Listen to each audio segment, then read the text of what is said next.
Muchas gracias, señor presidente. Señor presidente, yo quiero poner en conocimiento de todos ustedes y del país una enorme injusticia que se ha cometido el día de hoy.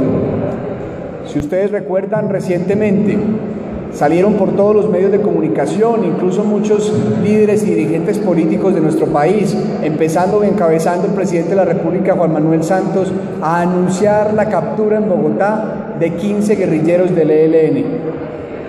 Un veredicto que se dio sobre un grupo de jóvenes, de muchachos, sin siquiera haber tenido el beneficio del juicio, el derecho al debido proceso y el derecho además a la presunción de inocencia.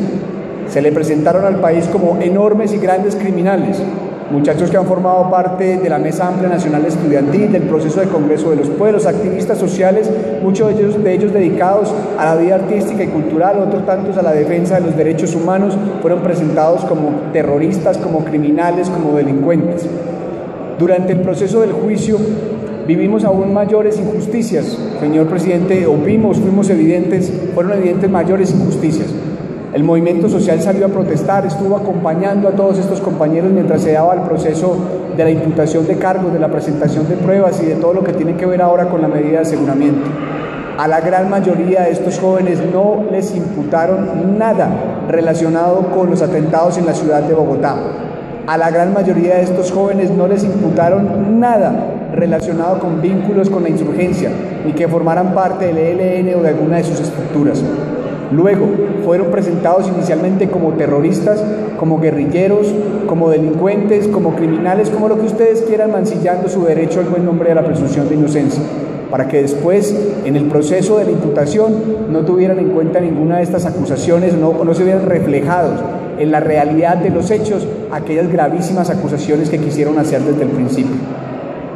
Y la mayor de todas las injusticias, señor presidente y compañeros, se cometió hoy, cuando se iba a definir, se iba a dictar medida de aseguramiento y decidieron a la final a estas 13 personas, a muchos de ellos que conozco personalmente, incluso jóvenes estudiantes universitarios, recluirlos dentro de muros, justificándose en que eran un peligro para la sociedad y que podían de alguna forma interrumpir en el proceso con argumentos totalmente falaces.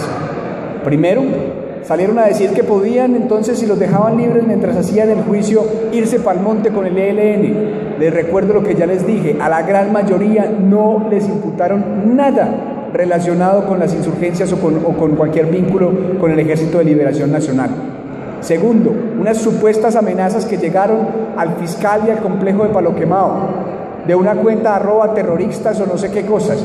¿Qué organización en el mundo se reivindica a sí misma como terrorista? Ninguna. Esas amenazas son un chiste que utilizaron además ahora como una prueba absurda y caricaturesca. Argumentos como, no, pero es que esos abogados, ustedes son abogados muy extraños, entonces si los defienden esos abogados, ustedes algo tendrán que ver, atentando contra el buen nombre también de aquellos que están en este momento ejerciendo la defensa de estas personas. Argumentos como ese, señor presidente, fueron usados para que un grupo de muchachos universitarios, la gran mayoría jóvenes, estén recluidos por quién sabe cuánto tiempo, mientras la justicia de este país opera y da con el resultado que seguramente ocurrirá, y es que la gran mayoría de ellos son inocentes de los cargos sobre los cuales se les acusa. Yo llamo al movimiento social colombiano a la movilización, a la solidaridad, porque este no es un ataque solo contra estas 13 personas, esto es un ataque contra el movimiento estudiantil. Esto es un ataque contra el pensamiento disidente, el pensamiento diferente. Este es un ataque...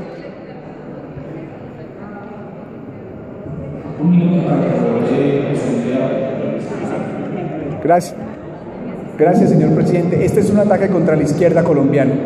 Nosotros tenemos que salir, no a escondernos, no a agachar la cabeza, sino a ponernos de frente y decir, son compañeros, la gran mayoría de los que allí se encuentran, son personas inocentes de lo que se les acusa, tienen derecho al debido proceso al buen nombre de la presunción de inocencia, y el movimiento social colombiano tendrá también que decir que tenemos derecho a pensar, que tenemos derecho a ser libres, que tenemos derecho a expresar nuestras ideas, que tenemos derecho a tener una visión de Estado totalmente distinta a aquella que tienen quienes ejercen el poder. Si ustedes van a mi casa, van a encontrar seguramente un pocillo que tengo allá del cura Camilo Torres. Elementos como esos fueron presentados como pruebas de que supuestamente eran enormes terroristas. De cuando acá pensar o reivindicar un pensamiento como el amor eficaz, por ejemplo, que era una de las ideas del cura Camilo Torres, se convirtió en este país en un hecho delincuencial? Ahí dejo ese interrogante, señor presidente. Les agradezco mucho pues por habernos escuchado.